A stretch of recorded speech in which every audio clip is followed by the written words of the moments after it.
എന്ത് കോമാളിത്തരവും കാണിച്ച് റീച്ച് ഉണ്ടാക്കാൻ വേണ്ടിയിട്ട് ബിഗ് ബോസിൽ പോകേണ്ട കാര്യമൊന്നുമില്ല. ആൾക്കൂട്ടമുള്ളൊരു സ്ഥലത്ത് നിന്ന് തുണി അഴിച്ച് നിന്നാലും മതി. ഇപ്പോൾ ലുലു മാളിൽ പോയി നിന്ന് തുണി അഴിച്ച് നിന്നാലും നമ്മളെ 4 പേര് ശ്രദ്ധിക്കും. ചെയ്യാത്ത പരിപാടി ഇല്ലല്ലോ ചേട്ടാ. ഷെയർ മാർക്കറ്റ് തൊട്ട് ഇനി താഴേക്കെട്ട് തട്ടിക്കിടക്കുന്ന മാങ്ങാ കച്ചവടം വരെ ഞാൻ റോഡിൽ നിന്ന് മാങ്ങാ കച്ചവടം വരെ ഞാൻ ചെയ്യും. എനിക്ക് അങ്ങനെ അന്ന് ഇന്നും ഒരു പ്രശ്നമില്ല. സീക്രട്ട് ഏജൻറ്റ് ബിഗ് ബോസിലുണ്ടെങ്കിൽ അഖിൽമാരും ഉണ്ടെങ്കിൽ അടിപൊളിയായിരിക്കും എന്ന് പറഞ്ഞ് ഇവർ തന്നെ ഒരു ക്യാമ്പയിൻ സ്റ്റാർട്ട് ചെയ്തു. അങ്ങനെ അതിനകത്ത് കയറിപ്പറ്റി. അങ്ങനെയാണ് ബിഗ് ബോസിൽ തന്നെ ആക്ച്വലി എടുക്കരുതെന്നായിരുന്നു ആദ്യത്തെ തീരുമാനം. എൻ്റെ ഫസ്റ്റ് ഇനാഗുറേഷൻ എന്ന് പറയുന്നത് ഞാൻ 5 ലക്ഷം രൂപ മേടിച്ച ഇനാഗുറേഷനാണ്. ഏതാണ്ട് 8 or 10 ഇനാഗുറേഷൻ എനിക്ക് ആ സെയിം റേറ്റ് കിട്ടി, വിദേശത്ത് ഉൾപ്പെടെ. ഈവൻ എൻ്റെ ബർത്ത്ഡേ ഫംഗ്ഷൻ വരെ ഞാൻ വിറ്റതാണ്. അത് തന്നെ ചാനലിന് അത് ഹൈദർ അലി നമ്മുടെ മൂവി വേൾഡ് അന്ന് ചെയ്യുന്നു. ശോഭയായിട്ട് നിങ്ങൾക്ക് എന്തായിരുന്നു പ്രശ്നം? ബിഗ് ബോസിനകത്ത് കേരളത്തിലെ ഏറ്റവും ഹിറ്റ് കോംബോ ആയിരുന്നു ഞാനും അവളും തമ്മിലുള്ള. ബിഗ് ബോസിൽ പോകുന്ന പെണ്ണുങ്ങൾ കടന്നു കൊടുത്തിട്ടാണ് പോകുന്നതെന്ന് അഖിൽമാരാർ പറഞ്ഞെന്ന് പറഞ്ഞിട്ട് ഞാൻ പറയുന്നത് കേൾക്കാതെ അതിനെതിരെ ഇവള് കയറി പ്രതികരിച്ചു. അല്ല, അങ്ങനെ ശരിക്കും അങ്ങനെയുള്ള ഉണ്ടായിരുന്നു അവിടെ. ഈ പ്രശ്നങ്ങൾ നേരിടേണ്ടി വന്നിട്ടുള്ള ഒരുപാട് പേരുണ്ട്.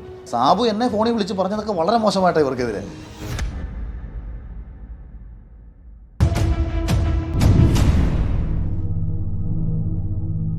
വിവാഹമൊക്കെ കഴിഞ്ഞ് കുട്ടികളൊക്കെ ആയി ജീവിക്കാൻ പോലും മാർഗ്ഗമില്ലാത്ത വളരെ പരിതാപകരമായ അവസ്ഥയിൽ ഞാൻ പോയിക്കൊണ്ടിരിക്കുകയാണ്. സിനിമയിൽ തിരക്കഥ എഴുതി പലരെയും കാണുന്നുണ്ടെങ്കിലും പ്രൊഡ്യൂസർമാരെ കാണുന്നുണ്ടെങ്കിലും ഇതൊന്നും നടക്കുന്നില്ല. ആകെ മറ്റേ അസിസ്റ്റന്റ് ഡയറക്ടർ പരിപാടി ഉപേക്ഷിച്ചല്ലോ. ആകെ ചെയ്യുന്നത് 2-3 സ്ക്രിപ്റ്റ് എഴുതി വെച്ചിട്ടുണ്ട്.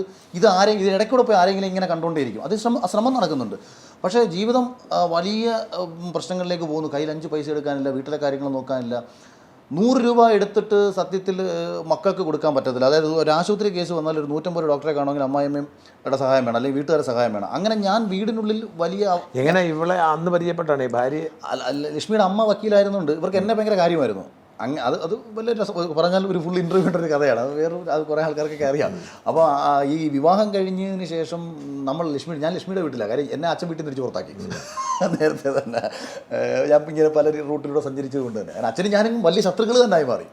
ഒരിക്കലും കണ്ടുകൂടാത്ത രീതിയിൽ വലിയ ശത്രുക്കളായി മാറി. അത് ബിഗ് ബോസിലൊരു വലിയ നല്ല മൊമെൻറ്റും ഉണ്ടായിട്ടുണ്ട്. ലാലേട്ടൻ തന്നെ ഈ ഫാദേഴ്സ് ഡേ വിഷയം വേണ്ടി എൻ്റെ അച്ഛൻ വന്നപ്പോൾ അച്ഛൻ ഈ ബിഗ് ബോസിൻ്റെ ഇതിൽ പറഞ്ഞു, ഇന്ന് എൻ്റെ മകൻ എനിക്ക് വലിയ അഭിമാനമാണെന്ന് പറഞ്ഞു. അപ്പോൾ ഞാൻ ലാലേട്ടനോട് പറഞ്ഞു, സ്ഫടികം സിനിമയിൽ അങ്ങയുടെ കഥാപാത്രത്തിൻ്റെ അതേ മാനസികാവസ്ഥയിലൂടെയാണ് കടന്നുപോയത് എന്ന് ഞാൻ തന്നെ പറഞ്ഞു. കരിയായിരുന്ന മകൻ ഇന്ന് വെട്ടിത്തിളങ്ങി കാർബണിൽ നിന്ന് മറ്റേ വജ്രത്തിലേക്കുള്ളൊരു യാത്രയായിരുന്നു ഈ ബിഗ് ബോസ് ജീവിതം എന്നൊക്കെ ഞാൻ ലാലേട്ടനോടും പറഞ്ഞപ്പോൾ ലാലേട്ടനും ഭയങ്കരമായിട്ട് സന്തോഷിക്കുകയൊക്കെ ചെയ്തിട്ടുണ്ടായിരുന്നു. അപ്പോൾ അങ്ങനെ ആ 2018 എത്തിയപ്പോഴത്തേക്ക് എല്ലാ രീതിയിലും ഞാൻ തകർന്നു. മാനസികമായിട്ടും തകരുന്നു, കുടുംബപരമായിട്ടും തകരുന്നു. എന്നെ ചുരുക്കം പറഞ്ഞാൽ എന്നെ ഇറക്കി വിടുകയാണ് വീട്ടിൽ നിന്ന്. കാരണം ഒന്ന് അതായത് അച്ഛനെ അമ്മയെ നോക്കാൻ കഴിവില്ലാത്ത മകൻ, ഭാര്യയെ നോക്കാൻ സ്വന്തം മക്കളെ നോക്കാൻ കഴിവില്ലാത്ത ഭർത്താവ്, ആ അച്ഛൻ എന്ന് പറയുന്നൊരു പദവി, നാടിനെ ഒന്നും ചെയ്യാൻ പറ്റാത്ത അവസ്ഥ. കാരണം നമ്മളെ സംബന്ധിച്ച് നമ്മൾ പൂർണ്ണ പരാജയം. കാര്യം രാഷ്ട്രീയത്തിലൊന്നുമില്ല, എവിടെയൊക്കെയോ നിന്ന് അസ്തമിച്ച് ജീവിതം തന്നെ. അപ്പം ഞാൻ തന്നെ സ്വയം ഇങ്ങനെ ചിന്തിക്കുക, ഒരു മനുഷ്യൻ ഭൂമിയിൽ ജീവിച്ചിരിക്കുമ്പോൾ ഒന്നുകിൽ അവനെ കൊണ്ട് നാട്ടുകാർക്ക് പ്രയോജനമുണ്ടായിരിക്കണം, അല്ലെങ്കിൽ അവനെ കൊണ്ട് കുടുംബത്തിന് പ്രയോജനമായിരിക്കണം, അല്ലെങ്കിൽ അവനെ കൊണ്ട് അവനെങ്കിലും പ്രയോജനമുണ്ടായിരിക്കണം, ഇല്ലെങ്കിൽ അവൻ ഭൂമിക്ക് ഭാരമോ. അപ്പോൾ ഞാൻ തന്നെ വിചാരിക്കണം, ഞാൻ എന്തൊക്കെയോ കഴിവുകളൊക്കെ ഉണ്ടായിരുന്നു, എന്തൊക്കെയോ എവിടേക്കോ ഓടി എങ്ങനെയൊക്കെയോ പോയി അസ്തമിക്കാൻ പോവുകയാണ്. ലൈഫ് എവിടേക്കും കൊണ്ടുപോകുക പൂർണ്ണതയില്ലാതെ തീരാൻ പോവുകയാണ്. ഇനി ഇവിടെ നിന്നിട്ട് കാര്യമില്ല എന്നുള്ള രീതിയിൽ നാട് വിട്ടു പോവുകയാണ്. ആക്ച്വലി എങ്ങോട്ട് പോയി? എറണാകുളത്തേക്കൊരു യാത്രയായിരുന്നു. അവിടെ സുഹൃത്തിനെ വിളിച്ചിട്ട് അവരുടെ ചെലവിൽ പിന്നീട് അങ്ങോട്ട്. അപ്പോഴത്തേക്ക് ഭാര്യയും മക്കളെ എല്ലാവരും ഉപേക്ഷിച്ചു. ഇനിയൊരു തിരിച്ചുവരവില്ല എന്നുള്ള രീതിയിൽ തന്നെ 2018 അവസാനത്തോടു കൂടി ഭാര്യയും പിള്ളേരുടെ എന്നാ പറഞ്ഞിട്ട് പോയി. അവരെന്നെ അടിച്ചിറക്കിയതാണല്ലോ. കൊള്ളത്തില്ലാത്തതുകൊണ്ട്. കാര്യം കൊള്ളരുതാത്തതിൻ്റെ അല്ല പ്രശ്നം. ഈ ഞാൻ ഒന്നാമത് ഭയങ്കര പ്രശ്നം. ഞാൻ ഇതിൻ്റെ ഇടയ്ക്ക് വീട്ടിൽ വഴക്ക്, നമ്മളെ കയ്യിൽ നിന്ന് 10 പൈസ പോലും അവർക്ക് കിട്ടുന്നില്ല. അവിടെ നിന്ന് ഭക്ഷണം കഴിച്ച് അച്ഛൻ വീട്ടിൽ ഭക്ഷണം കഴിച്ച് കിടക്കേണ്ടി വരുന്ന ഒരു അവസ്ഥ. അതിൻ്റെ ഒരു ഫ്രസ്ട്രേഷൻ, അതിൻ്റെ ഫ്രസ്ട്രേഷൻ. മറ്റേ നാട്ടിൽ സുഹൃത്തുക്കളുടെ മുമ്പിൽ മറ്റേതെന്ന് പറഞ്ഞാൽ കൂട്ടുകാരൊരു പരിപാടിക്ക് വിളിച്ച് അപ്പോഴേ ഓടിപ്പിടിച്ച് പോകും. ഇതിപ്പോൾ അതുമില്ല. കാര്യം പൈസ വേണ്ടേ. അപ്പോൾ ഇല്ലയെന്ന് പറയാനുള്ള നാണക്കേട്. ഒരു വണ്ടിയുണ്ട്, അതിന് CC അടയ്ക്കാൻ ഒരു I-20 അന്ന് കയ്യിലുണ്ട്, അതിന് CC അടയ്ക്കാൻ പറ്റുന്നില്ല. വണ്ടിക്ക് ഇൻഷുറൻസ് എടുത്തിട്ടില്ല. ഇൻഷുറൻസ് ഇല്ലാത്ത വണ്ടിയും കൊണ്ട് എറണാകുളത്ത് അന്ന് പോകുന്നതും. എനിക്ക് വല്ല കേസ് വരുമെന്ന് അറിയത്തില്ല. അല്ല പറയാം. അങ്ങനെ അവിടെ പോയി നിന്ന് ഒരു സിനിമയിൽ വീണ്ടും അസിസ്റ്റന്റ് ഡയറക്ടറായിട്ട് കയറിപ്പറ്റി. ശരിക്കും ഏതാണ്ട് ഭാര്യ പിണങ്ങിയ പോലെ ആയിരുന്നോ? പിണങ്ങിയെന്ന് പറഞ്ഞാൽ മാനസികമായിട്ട് എനിക്കും അവർക്കും ആർക്കും ഒരുമിച്ച് ജീവിക്കാൻ പറ്റാത്തൊരവസ്ഥയായി. കാരണം എനിക്ക് മെമ്പർഷിപ്പ് എൻ്റെ കേട്ടോ, അവരുടെ ആരെയല്ല, എൻ്റെ കുഴപ്പങ്ങളും ഉണ്ട്. എനിക്ക് ഒരാൾ വന്ന് എന്നോടൊരു കാര്യം ചെയ്യാൻ പറഞ്ഞാൽ, ഒരു പോലീസ് സ്റ്റേഷനിൽ പോകാൻ പറഞ്ഞാൽ അവിടെ ചെന്നാൽ പോലീസുകാരനെ തന്നെ ചീത്ത വിളിച്ചാൽ നാണക്കേടില്ലേ. കാര്യം അധികാരമില്ലല്ലോ. നമുക്കൊന്നും ആർക്ക് വേണ്ടി ഒന്നും ചെയ്യാൻ പറ്റാതെ വന്നപ്പോൾ ഉണ്ടായിട്ടുള്ളൊരു ഫ്രസ്ട്രേഷനിൽ എന്തെങ്കിലും നന്മ ചെയ്യാൻ തീരുമാനിച്ചു കഴിഞ്ഞാൽ അത് പബ്ലിസിറ്റിയും കൂടെ ആയിക്കഴിഞ്ഞാൽ പിന്നെ പബ്ലിസിറ്റി ഉണ്ടാക്കണം, വീണ്ടും പോകണം, ഒന്നുകിൽ രക്ഷപ്പെടണം അല്ലെങ്കിൽ നശിക്കണം. 100% തീരുമാനിച്ചു. അവിടെ നിന്ന് തുടങ്ങിയ യാത്ര. അല്ല, ആദ്യം കുറേ നാൾ വിളിച്ചില്ല. പിന്നെ എൻ്റെ ഇളയ മോൾക്ക് സുഖമില്ലാതായി. അവൾക്ക് 1.5 വയസ്സേ ഉള്ളൂ ആ സമയത്ത്. അപ്പം അവൾ അച്ഛാന്ന് പറഞ്ഞാൽ കൂടുതൽ സമയം കരയുന്നത്. അവൾ ഹോസ്പിറ്റലിൽ അഡ്മിറ്റ് ആയ സമയത്ത് ഞാൻ വീണ്ടും അപ്പം വിളിച്ച് പറഞ്ഞു. അന്ന് വന്ന് കൊട്ടാരക്കര ലോഡ്ജിലാണ് കിടന്നുറങ്ങുന്നത്, വീട്ടിലല്ല. വിളിച്ച് പറഞ്ഞു. അതൊക്കെ വിളിച്ച് പറഞ്ഞു. ഞാൻ വന്നു. ഞാനന്ന് കൊട്ടാരക്കരയിൽ ഒരു ലോഡ്ജിൽ കിടന്നുറങ്ങുന്നു, വീട്ടിലോട്ട് പോകുന്നില്ല അന്നൊന്നും. പിന്നീട് അതേ ലോഡ്ജിൽ തന്നെ എൻ്റെ സിനിമയുടെ കാര്യങ്ങൾക്ക് വേണ്ടിയിട്ട് ഞാൻ ഒത്തുകൂടുന്നത്. കാര്യം യോഹന്നാൻ സാറിൻ്റെ ലോഡ്ജ് ഉണ്ടായിരുന്നു അത്. അത് കഴിഞ്ഞിട്ട് ഈ സിനിമയിലേക്ക് വീണ്ടും ഒരു അവസരം കിട്ടുന്നു. എറണാകുളത്ത് ചെന്ന് വീണ്ടും ഇങ്ങനെ സംസാരിച്ചു. ബിജുവിൻ്റെ അല്ല അത് പിന്നെ ആ ഡയറക്ടർ പേര് ഇപ്പം ഞാൻ തൽക്കാലം പറയാൻ ആഗ്രഹിക്കുന്നില്ല, എൻ്റെ വേറെ ചില പ്രശ്നങ്ങളുണ്ടായിരുന്നു. അത് കഴിഞ്ഞിട്ട് ആ സിനിമയിൽ ഇങ്ങനെ വർക്ക് ചെയ്തുകൊണ്ട് സമയത്ത് ഡയറക്ടറായിട്ടാണോ? അല്ല, പ്രശ്നം അങ്ങനെ ഉണ്ടായതല്ല. അതേ ഡയറക്ടർ യോഹന്നാൻ സാറിൻ്റെ അടുത്തൊരു കഥ പറയാൻ വേണ്ടി ഞാൻ കൊണ്ടുപോയിട്ടുണ്ടായിരുന്നു. നമ്മുടെ മറ്റേ MGM-ൻ്റെ ഗീവർഗീസ് യോഹന്നാൻ സാറിന് ഞാൻ ഇതേ ഡയറക്ടർക്ക് വേണ്ടിയിട്ട് അദ്ദേഹത്തിൻ്റെ ഒരു പുതിയ പടത്തിൻ്റെ കഥ പറയാൻ വേണ്ടി ഞാൻ പുള്ളി നേരത്തെ പരിചയം ഉണ്ടായിരുന്നു. അത് പരിചയമൊന്നുമില്ലായിരുന്നു. ഞാൻ ഈ ഐമാൾ എന്ന് പറഞ്ഞ കൊല്ലത്തൊരു കൊട്ടാരക്കര സ്ഥാപനം ഉണ്ടായിരുന്നു. അപ്പോൾ അതിൻ്റെ കാര്യങ്ങൾ നോക്കാൻ വേണ്ടി ദുൽഖർ വന്ന് അതിൻ്റെ അതെ ഐമാൾ അതെ അന്ന് ഇനാഗുറേഷൻ കേസായിരുന്നു. അപ്പോൾ അതിൻ്റെ കാര്യങ്ങൾ മൊത്തം നോക്കാൻ വേണ്ടി റഹീം സാർ ഏൽപ്പിച്ചിരുന്നത് എന്നെയായിരുന്നു. അപ്പോൾ ഞാനതിങ്ങനെ നോക്കേണ്ട സമയത്ത് യോഹന്നാൻ സാർ അവിചാരിതമായിട്ട് അവിടെ വരികയും ഇപ്പം ഞാനിങ്ങനെ അവിടെ നിന്നപ്പോൾ നേരെ നടന്നു എൻ്റെ തോളത്ത് കേട്ട് വാടക കുഞ്ഞെന്ന് പറഞ്ഞിട്ട് ഇങ്ങനെ അകത്തോട്ട് വിളിച്ചുകൊണ്ട് പോയി. ഞാൻ നോക്കിയപ്പോൾ ഫോർച്യൂണർ കാറ് വന്നിറങ്ങിയ ആളായിരിക്കും, ഒരു കാഷ്വലി ഒരു ചെറിയ ബിസിനസ്സുകാരെന്നുള്ള ആറ്റിറ്റ്യൂഡിലാണ് ഞാൻ കണ്ടത്. പിന്നെ ഇദ്ദേഹത്തിൻ്റെ ഡ്രൈവർ ഇദ്ദേഹം യോഹന്നാൻ സാറാണെന്ന് MGM-ൻ്റെ മുതലാളിയാണെന്നൊക്കെ പറഞ്ഞപ്പോൾ ഇദ്ദേഹം പണ്ടൊരു സിനിമ എടുത്ത കാര്യം എനിക്കറിയാം, രാജസേനൻ്റെ സിനിമയോട് താല്പര്യമുള്ളൊരു മുതലാളിയാണ്. അപ്പോൾ ഒരു സിനിമ കൂടി ചെയ്യാൻ പറ്റുമെന്ന് ചോദിച്ചു നോക്കുക, എനിക്കല്ല മറ്റേതെങ്കിലും സംവിധായകർക്ക് വേണ്ടി. അപ്പോൾ ആ പടത്തിൽ എനിക്ക് വർക്ക് ചെയ്യുമല്ലോ, അതാണ് എൻ്റെ ലക്ഷ്യം. അങ്ങനെ യോഹന്നാൻ സാറിനെ വിളിച്ചിട്ട് നമ്മൾ സാറേ ഞാൻ 1-2 പ്രോജക്റ്റ് സാറിൻ്റെ അടുത്തോട്ട് കൊണ്ടുവന്നു കഴിഞ്ഞാൽ സാറിന് സിനിമ ചെയ്യാൻ താല്പര്യമുണ്ട്, ഇപ്പോഴത്തെ സിനിമയൊക്കെ ഇച്ചിരി ലാഭമൊക്കെ ഉണ്ട്, സാമ്പത്തിക പ്രശ്നങ്ങളൊന്നുമില്ല. അപ്പം പുള്ളി കാശ് ഉണ്ടാക്കാൻ വേണ്ടി ലോകത്താറാണ് സിനിമ എടുക്കുന്നത്, കാശ് ഇച്ചിരി കളയണം, അങ്ങനെ കളയാനൊരു സിനിമ ഉണ്ടെങ്കിൽ നീ അത് കൊണ്ടുവരാം, അതാ പുള്ളി പറയുന്നത്. അങ്ങനെ ഞാൻ ഇതിനടുത്ത് 1-2 പ്രോജക്റ്റ് കൊണ്ടുവച്ചു. അതിൽ ഈ ഡയറക്ടർ ഒരു പ്രോജക്റ്റ് ഉണ്ടായിരുന്നു. പക്ഷേ ഇതൊന്നും പുള്ളിക്ക് ഇഷ്ടപ്പെട്ടില്ല. അങ്ങനെ ഇരിക്കുമ്പോൾ എൻ്റെ അടുത്ത് എൻ്റെ ഈ ഫേസ്ബുക്ക് റൈറ്റപ്സ് എല്ലാവരും വായിക്കും. നീ ഇരുന്ന് രാവിലെ തൊട്ട് രാത്രി വരെ ഒന്ന് എഴുതുന്നുണ്ടല്ലോ. എൻ്റെ റൈറ്റപ്സ് ഭയങ്കര ഇഷ്ടമാണ് പുള്ളി. കാര്യം പുള്ളിയും ഒരു സ്ട്രേറ്റ് രാഷ്ട്രീയം ആഗ്രഹിക്കുന്ന ഒരാളാണ്. അങ്ങനെ പുള്ളി എൻ്റെ അടുത്ത് നിൻ്റെ ഈ എഴുത്തൊക്കെ നിനക്കെന്താ സിനിമ എഴുതി കൂടെ ഇരിക്കും? ഞാൻ പറഞ്ഞു ഞാൻ എഴുതും, എന്നാൽ നിൻ്റെ ഒരു കഥയും കൊണ്ട് നമുക്ക് അതൊന്ന് കേട്ടുകളെ. അങ്ങനെയാണ് ഞാൻ സ്വയം തിരക്കഥ തീരുമാനം. അപ്പോൾ ഞാൻ ഈ സംവിധാനോട് വലിയ കോൺഫിഡൻ്റായിട്ട് പറഞ്ഞു, സാറേ എൻ്റെ അടുത്ത് പുള്ളി ഒരു എഴുതിക്കൊണ്ട് വരാൻ പറഞ്ഞു. അതൊരു ഈഗോ പ്രശ്നമായി. കാരണം പുള്ളി പോയ പരിപാടി നടക്കാതെ അപ്പോൾ അതിങ്ങനെ പുള്ളി മനസ്സിലിട്ട് വെച്ചിട്ട് പുള്ളിയുടെ വേറെ കുറേ സുഹൃത്തുക്കൾ സിനിമയിൽ അഭിനയിക്കാൻ വന്നൊരു ദിവസം അവർ ഞാനും തമ്മിൽ നേരത്തെ പരിചയം ഉണ്ടായിരുന്നു. സോൺറോയ് സാറിൻ്റെ കമ്പനിയിലുള്ള ഒരാളും ഉണ്ടായിരുന്നു, പ്രഭുരാജ് എന്ന് പറയും, നമ്മുടെ അടുത്ത സുഹൃത്താണ്. ഞാൻ ഇവരുടെ കൂടെ ഇന്നോവയ്ക്കകത്ത് കയറിയിരുന്ന് സംസാരിച്ചു. ഞാൻ അസിസ്റ്റൻ്റ് ഡയറക്ടറാണ് സിനിമയിൽ, പക്ഷേ ഞാൻ ഇന്നോവയ്ക്കകത്ത് കയറിയിരുന്ന് സംസാരിച്ചിട്ട് ഞാൻ കാറിൽ നിന്ന് ഇറങ്ങി വന്നപ്പോൾ ഇദ്ദേഹവും ക്യാമറമാനും ഒക്കെ നിൽപ്പുണ്ട്. അപ്പോൾ എൻ്റെ ചോദിച്ചു ഏതാ നക്ഷത്രം ഏതാടെങ്കിൽ? ഞാൻ പറഞ്ഞു പൂയം, എന്തായാലും ഭയങ്കര യോഗമുള്ള നക്ഷത്രമാണ്. സംവിധായകനും ക്യാമറമാനും ഒക്കെ വെളി വേലി കൊണ്ടിരിക്കുമ്പോഴത്തേക്ക് ഇന്നോവയ്ക്കകത്ത് കയറി AC ഇരിക്കാനുള്ള യോഗം ഉണ്ടല്ലോ എന്നിങ്ങനെ തീർന്നു. അവരെ കളിയാക്കിക്കൊണ്ടാണ് പറഞ്ഞെങ്കിലും പക്ഷേ പിന്നെ അത് മാറി. ഞാൻ ഇന്നോവയ്ക്കകത്തിരുന്ന് വെള്ളവടിയായിരുന്നു എന്നും അതിൻ്റെ പേര് എന്നെ പുറത്താക്കിയതാണെന്നുമായി പിന്നെ ടോക്ക്. ഇങ്ങനൊരു സംഭവമേ ഇല്ല സത്യത്തിൽ. അപ്പോൾ ഈ ടോക്ക് വന്നപ്പോൾ ഞാനൊരു തീരുമാനം എടുത്തു, വല്ലപ്പോഴുമൊക്കെ കഴിക്കുന്നത് ഞാൻ ഇനി കഴിക്കുന്നതേ ഇല്ല. ഇനി എന്നൊരു പടം ചെയ്യുന്നത് ആ പടം സംവിധാനം ചെയ്ത് സംവിധായകനായി എന്ന് എഴുതി കാണിച്ചിട്ട് ഞാനിനി വെള്ളമടിക്കും. അത് വന്നേരം ഞാൻ തീരുമാനിച്ചു. എനിക്ക് ഒരാളുടെ മുമ്പിലും, കാരണം ഇതായിരുന്നല്ലോ ആരോപണം. അങ്ങനെ ഇത് പുറത്തായി യോഹന്നാൻ സാറിനോട് കഥ പറഞ്ഞു. ആദ്യം യോഹന്നാൻ സാറ് ഇച്ചിരി താല്പര്യമൊന്നും ഇല്ലെങ്കിലും പിന്നെ ദൈവം അദ്ദേഹത്തിന് വേണ്ടിയിട്ട് എനിക്കും വേണ്ടി ഒരുമിച്ച് വർക്ക് ചെയ്തു. അങ്ങനെയാണ് ഈ താത്വിക അവലോകനം എന്ന് പറയുന്ന സിനിമ സംഭവിച്ചത്, സാറ പ്രൊഡ്യൂസ് ചെയ്യുന്നത്. പക്ഷേ അതിനകത്ത് കുറേ പ്രശ്നങ്ങൾ ഉണ്ടായിട്ടുണ്ട്. ഒന്ന്, നമ്മൾ 45-50 ദിവസം ഷൂട്ടിംഗ് പ്ലാൻ ചെയ്തൊരു സിനിമയായിരുന്നു. പക്ഷേ സാറിന് ഒറ്റ വാശി 30 ദിവസം കൊണ്ട് തീർക്കണം. 31 ഞാൻ ഷൂട്ടിംഗ് നിർത്തുവാക്കില്ല, 30 ദിവസം കൊണ്ട് പടം തീർക്കണം. സ്വാഭാവികമായിട്ടും വെട്ടിച്ചുരുക്കേണ്ടി വന്നു, പലതും പരിമിതപ്പെടുത്തേണ്ടി വന്നു. ഷൂട്ട് ചെയ്തപ്പോൾ ക്യാമറയുടെ കംപ്ലയിൻറ്റ് കാരണം 19 മെമ്മറി കാർഡിൻ്റെ കംപ്ലയിൻറ്റ് കാരണം ഒരു 89 ക്ലിപ്സ് എററായിപ്പോയി. അങ്ങനെ ഷൂട്ട് ചെയ്തത് റീഷൂട്ട് ചെയ്യാൻ പറ്റാത്ത സാഹചര്യം, മെമ്മറി കാർഡ് എററായിപ്പോയി. അങ്ങനെ കുറേ പ്രശ്നങ്ങൾ വന്നു. പിന്നെ അല്ലാതെ ഞാൻ പറഞ്ഞത് കോവിഡ് സമയത്തുള്ള ഷൂട്ട്. അങ്ങനെ പിന്നെ അതുകൊണ്ട് നമ്മൾ എഴുതിയ സ്ക്രിപ്റ്റിനോട്, കാരണം സ്ക്രിപ്റ്റ് വായിച്ച് എല്ലാവർക്കും ഭയങ്കര ഇഷ്ടപ്പെട്ട സിനിമയാണിത്. ആ സ്ക്രിപ്റ്റ്, പക്ഷേ ആ സ്ക്രിപ്റ്റിനോടൊരു 70% പോലും നീതി പുലർത്താൻ സിനിമയ്ക്കും പറ്റിയില്ല. അപ്പോൾ അങ്ങനെയൊക്കെ. പക്ഷേ പിന്നെ കോവിഡ് സമയത്ത് സത്യത്തിൽ അന്ന് കറക്റ്റ് വിറ്റിരുന്നെങ്കിൽ അത് സാമ്പത്തിക ലാഭമായിരുന്നു. പക്ഷേ വലിയ ലാഭം കിട്ടുമെന്നുള്ള സാറിന് ലാഭം വേണ്ട, ഒന്നും വേണ്ട. സാർ എന്നോട് പറഞ്ഞത് ലാഭം മൊത്തം നീ എടുത്തോളാനാണ്, 1 രൂപ നീ എനിക്ക് തരണ്ട, ഇതിനകത്ത് എത്ര ലാഭം കിട്ടിയാലും അത്രയും പൈസ നീ എടുത്തോണം. അതുകൊണ്ട് എനിക്ക് ലാഭം കിട്ടാതിരിക്കാൻ സാറിൻ്റെ കൂടെയുള്ള ഒരു പരമാവധി പരിശ്രമിച്ചു. അപ്പോൾ അങ്ങനെ കുറേ സാറിൻ്റെ കൂടെയുള്ള ചില കക്ഷികളുടെ ചില ക്രിമി പരിപാടികൾ കാരണം ആ സിനിമ വേണ്ട സമയത്ത് കച്ചവടം നടക്കാതെ വന്നതുകൊണ്ടാണ് അതിന് ഉദ്ദേശിച്ച ലാഭം കിട്ടാതെ പോയത്. 2000 തിയേറ്ററിലും പരാജയപ്പെട്ട പടമായിരുന്നു. അങ്ങനെ ജോജുവായിട്ട് വലിയ അടുപ്പോയി ആ സിനിമയ്ക്ക് ശേഷം. ആ സിനിമയ്ക്ക് ശേഷം അങ്ങനെ അപ്പോഴത്തേക്ക് സിനിമയിൽ വന്നു. പിന്നെ ഞാൻ സിനിമയിൽ വന്നപ്പോഴത്തേക്ക് കുറച്ച് ചാനൽ ചർച്ചകളിലൊക്കെ അപ്പോഴത്തേക്ക് അങ്ങനെ ചാനൽ ചർച്ച ആ സമയത്ത് ആ സിനിമ വന്നതിന് ഗുണമുണ്ടായി നിങ്ങൾ ചാനൽ ചർച്ചകളിൽ നമ്മൾ വളരെ സജീവമാകുന്നു. അത് ഫേസ്ബുക്ക് പോസ്റ്റുകളൊക്കെ ഫേസ്ബുക്കിൽ കുറച്ചുകൂടെ മുമ്പത്തെക്കാളും റീച്ച് വരുന്നു. അപ്പോൾ നമുക്ക് ഈ പബ്ലിസിറ്റി കിട്ടിയല്ലോ കുറച്ച്. ഇനിയിപ്പം ജനകീയ വിഷയങ്ങളിൽ ഇടപെടാമല്ലോ. ആ ഒരു സംഭവത്തിൽ നിന്ന് മുന്നോട്ട് പോകുന്നത് ഈ സമയത്തിന് മുമ്പാണ് നമ്മൾ 2017 ചോദിച്ചത്. അത് ഈ കൊട്ടാരക്കരയിലെ പ്രശ്നം. അത് കൊട്ടാരക്കരല്ല, ഈ പിണറായി വിജയന്റെ പ്രശ്നം അന്ന് കേസെടുത്തപ്പം ഷാൻ ചേട്ടൻ വിളിച്ചിട്ട് തന്നെ ഷാൻ ചേട്ടൻ അന്ന് വളരെ കുറച്ച് പേരൊക്കെ ഉള്ളായിരുന്നു തോന്നി ഇത്ര ഫേസ്ബുക്ക് കേസുകൾ. അത് ഷാൻ ചേട്ടൻ ഞാനും ഒക്കെ ആയിരുന്നു അന്നത്തെ ആൾക്കാർ. അതിന് മുമ്പേ ഞാൻ ഷാൻ ചേട്ടനെ അനുകൂലിച്ചുകൊണ്ട് റൈറ്റപ്സ് എഴുതിയിട്ടുണ്ട്. കാരണം ഒരാൾ ഇപ്പുറത്തൊരു ഭാഗത്ത് സത്യത്തിനും നീതിക്കും വേണ്ടിയിട്ട് പോരാടുന്നു.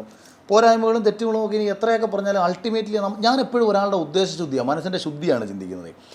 അതായിരുന്നു അന്ന് അങ്ങനെ ഒരു പ്രശ്നം വന്ന സമയത്ത് അനുകൂലിച്ച് നമ്മളൊന്നും ഒരു പരിചയമില്ല. ഞാൻ പലപ്പോഴും ഇതിനു മുൻപ് ചില വിഷയങ്ങളിൽ നമ്മൾ എഴുതുമ്പോൾ നമുക്ക് ഇവരെ ആരെയും പരിചയം കാണത്തില്ല. ഇപ്പോഴും ഈ പട്ടാളക്കാരൻ്റെ കുറച്ച് മുമ്പ് ഞാൻ ഈ പറഞ്ഞ കേസിൽ എനിക്ക് അയാളെ ഇതുവരെ കണ്ടിട്ടില്ല, നാളിതുവരെ ഞാൻ അവനെ കണ്ടിട്ടില്ല. പക്ഷേ ജനം തെറ്റിദ്ധരിക്കും. ഞാൻ ഈ സുരേഷ് ഗോപി തന്നെ ജയിക്കുമെന്ന് മുൻകൂട്ടി പറയാനുള്ള കാര്യം എന്ന് പറയുമോ, ഒരു മാധ്യമപ്രവർത്തകരൊന്ന് പോകാൻ പറഞ്ഞതാണ്. അതിനെ വലിയ രീതിയിൽ വളച്ചൊടിച്ച് റേപ്പുമൊക്കെ ആക്കി അങ്ങ് മാറ്റിക്കഴിഞ്ഞപ്പോൾ ചെയ്യാത്ത തെറ്റിനാണ് ഈ ആക്രമണം മുഴുവൻ നേരിട്ടുകൊണ്ടിരിക്കുന്നത്. ചെയ്യാത്ത തെറ്റിന് സമൂഹം ആരെ ആക്രമിച്ചാലും ദൈവം മറുപടി വയ്ക്കും. അതുകൊണ്ട് അവരെ ജയിക്കും. അത് പലപ്പോഴും ആ മനസ്സിൻ്റെ ഉദ്ദേശശുദ്ധി ചിലപ്പോൾ എല്ലാവർക്കും തിരിച്ചറിയാൻ പറ്റത്തില്ല. ഞാനിത് ബിഗ് ബോസിൽ പോലും എനിക്കെതിരെ ഭയങ്കരമായ കടന്നാക്രമണങ്ങൾ ഹൗസിനുള്ളിലൂടെ ചെയ്തപ്പോൾ പുറത്തിരുന്ന് ദൈവത്തെ പോലെ കണ്ടത് പ്രേക്ഷകരാണ്. അവർക്കാണ് എല്ലാം കാണാൻ പറ്റുന്നത്. അവർക്കല്ലേ നമ്മളെ പൂർണ്ണമായിട്ട് അറിയത്തുള്ളൂ. ഇപ്പോൾ നമ്മൾ ഈ സംസാരിച്ചിട്ട് ചേട്ടൻ അപ്പുറത്ത് പോയിട്ട് എന്നെ പറ്റി എന്താ പറയുന്നത് എനിക്കറിയില്ല, ഞാൻ ഇപ്പുറത്ത് പോയി ചേട്ടനെ പറ്റി എന്താ പറയുന്നത് ചേട്ടനും അറിയില്ല. പക്ഷേ ഇത് കാണുന്ന തേർഡ് പാർട്ടിക്ക് കാണാം. അപ്പം ചേട്ടനെയും വിലയിരുത്തും, എന്നെയും വിലയിരുത്തും. അവിടെ അയാൾ നല്ല കക്ഷിയാണ്, അയാൾക്ക് മനസ്സിലങ്ങനെ ഇല്ല. പക്ഷേ നിങ്ങൾ ഈ സിനിമ താത്വികാവലോകനം എടുത്ത് സാമ്പത്തിക നഷ്ടമാണ്. ആ സമയത്ത് നിങ്ങൾ വണ്ടി മേടിക്കാൻ വേണ്ടി ചെയ്തു. താത്വികാവലോകനം കഴിഞ്ഞിട്ട് ഇല്ല, BMW ഒന്നും മേടിച്ചില്ല. ആ സമയം എടുത്തിട്ട് ഞാനിത് ഒരു ഹാരിയർ എടുത്തായിരുന്നു. കാര്യം അത് ഹാരിയർ എന്താ എടുത്താൻ കാര്യം എന്നറിയാമോ? സത്യത്തിൽ താത്വികാവലോകനത്തിന് എനിക്ക് ഒരു രൂപ പോലും കിട്ടിയിട്ടില്ല. ശമ്പളമായിട്ട് തിരക്കഥയും സംവിധാനവും നിർവഹിച്ചൊരു സിനിമയ്ക്ക് ഞാൻ ഒരു രൂപ മേടിച്ചിട്ടില്ല. അത് പരാതിയായിട്ട് പറയുകയല്ല, കാരണം എന്നെ സംബന്ധിച്ച് അതൊരു അവസരമായിട്ടാണ് ഞാൻ കണ്ടിട്ടുള്ളത്. അതുകൊണ്ട് പക്ഷേ എനിക്ക് അപ്പോഴും പൈസയൊന്നുമില്ല. പിന്നെ സിനിമാ സംവിധാനമായപ്പം കിട്ടിയ ചില ബന്ധങ്ങളിലൂടെ ജീവിക്കാൻ കൊച്ചു കൊച്ചു മാർഗ്ഗങ്ങൾ സൃഷ്ടിക്കപ്പെട്ടു. അന്നേരം എനിക്ക് വണ്ടി ഭയങ്കര ആഗ്രഹം. ഞാൻ പറഞ്ഞല്ലോ പണ്ട് ഈ ഇൻസിഡൻറ്റ് കിടക്കുകയാണല്ലോ. അപ്പോൾ ഞാനൊരു ദിവസം ഇങ്ങനെ I-20 പോയപ്പോഴത്തേക്ക് ഒരാൾ എന്നെ കളിയാക്കിക്കൊണ്ട് ഇതോടെ സിനിമയൊക്കെ എടുത്തിട്ട് വണ്ടി ഒന്ന് മാറിക്കൂടെ. അപ്പോൾ ഞാൻ വിചാരിച്ചു ശരിയാണ്, ഞാൻ സിനിമ എടുത്തുനിന്ന് സമൂഹത്തിന് തോന്നണമെന്നുണ്ടെങ്കിൽ എനിക്കൊരു ചേഞ്ച് വന്നതായിട്ട് ഇവിടെ തോന്നണ്ടേ, അല്ലെങ്കിൽ പഴയ അകല് തന്നെ ആണല്ലോ. അപ്പോൾ ഞാൻ കരുതി എന്നാൽ പിന്നെ I-20 കൊടുക്കാം. അതിങ്ങനെ മനസ്സിലിട്ടപ്പം ഒരു ഹാരിയർ സെക്കൻഡ് ഹാൻഡ് വിൽക്കുന്ന പരിപാടി ഒരാൾ എന്നെ വിളിച്ചു പറഞ്ഞു. പുത്തൻ വണ്ടിയാണ്, 3 മാസമേ വണ്ടി പഴക്കമുള്ളൂ, ആരെങ്കിലും ഉണ്ടോ എന്നിങ്ങനെ ചോദിച്ചു. അത് വേറെ ആർക്കെങ്കിലും വിൽക്കാം, പോയി ഒന്ന് കാണാം, വണ്ടി കച്ചവടമൊക്കെ സൈഡിൽ കൂടെ ചെയ്യുന്നേ പണ്ടേ. അങ്ങനെ ഈ വണ്ടി കാണാൻ പോയി. ഈ പുല്ലൂരുള്ളൊരു അച്ഛനാണ്. അപ്പോൾ ഇദ്ദേഹത്തോട് ഇങ്ങനെ സംസാരിച്ചിരുന്നപ്പോഴത്തേക്ക് പുള്ളി കാനഡക്കാരനാണ്. പുള്ളിക്ക് പൈസയുടെ വലിയ ബുദ്ധിമുട്ടൊന്നുള്ള ആളൊന്നുമില്ല. പുള്ളിക്കൊരു താല്പര്യത്തിന് പുള്ളി ഹാരിയർ എടുത്തു. 3 മാസം കഴിഞ്ഞപ്പോൾ പുള്ളി കൊടുക്കാൻ പോവാം. പുള്ളിക്ക് അടുത്ത വണ്ടി എടുക്കണം. അത് കഴിഞ്ഞാൽ 6 മാസം കഴിഞ്ഞാൽ അത് കൊടുക്കണം. അതാണ് പുള്ളിയുടെ ഒരു ആഗ്രഹം. അപ്പോൾ ഞാനെടുത്ത് ചോദിച്ചു. അപ്പോൾ അന്ന് ഹാരിയറിന് 27 ലക്ഷം രൂപയാണ് ഓൺ റോഡ് പ്രൈസ്. അപ്പം എൻ്റെ മനസ്സിൽ ഒരു 3 മാസം ആയേ ഉള്ളൂ, 3500-4000 കിലോമീറ്റർ വണ്ടി ഓടിയിട്ടുള്ളൂ. എങ്ങനെ പോയാലും പുള്ളി കൂടിപ്പോയാൽ 5 ലക്ഷം രൂപ കുറയ്ക്കും. 22 ലക്ഷമെങ്കിലും കിട്ടാതെ പുള്ളി ആ വണ്ടി കൊടുക്കത്തില്ല. അപ്പോൾ പുള്ളി പറഞ്ഞത് 22 തന്നെ. 22 നഷ്ടമൊന്നുമില്ല, കാര്യം 3 മാസം പഴക്കമുള്ള 5 ലക്ഷം രൂപ കുറച്ച് കിട്ടുമല്ലേ. അപ്പം ഞാൻ ഇങ്ങനെ പറഞ്ഞു, അച്ഛാ ഒരു 20 ലക്ഷം രൂപയ്ക്കാണെങ്കിൽ വണ്ടി കൊടുക്കുമോ? അപ്പം പുള്ളി നിനക്കെടുക്കാനാണോ? ഞാൻ പറഞ്ഞു എനിക്കെടുക്കാനാണ്. നിനക്കാണെങ്കിൽ 20 ലക്ഷം രൂപയ്ക്ക് ഞാൻ തരാം. എൻ്റെ അക്കൗണ്ടിൽ 10,000 രൂപയുള്ളൂ ആ സമയത്ത്. പക്ഷേ മറ്റന്നാൾ 20 ലക്ഷം രൂപ കൊണ്ട് വരണം, പറ്റുമോ എന്ന് ചോദിച്ചു. ഞാൻ പറഞ്ഞു പറ്റും. അപ്പോഴേ പറ്റും. അപ്പോൾ എൻ്റെ കൂടെ കൂട്ടുകാരൻ പ്രവീണുണ്ട്. അവൻ ചോദിച്ചു അളിയെ എവിടെ നിന്നിട്ട് പൈസ കൊടുക്കും?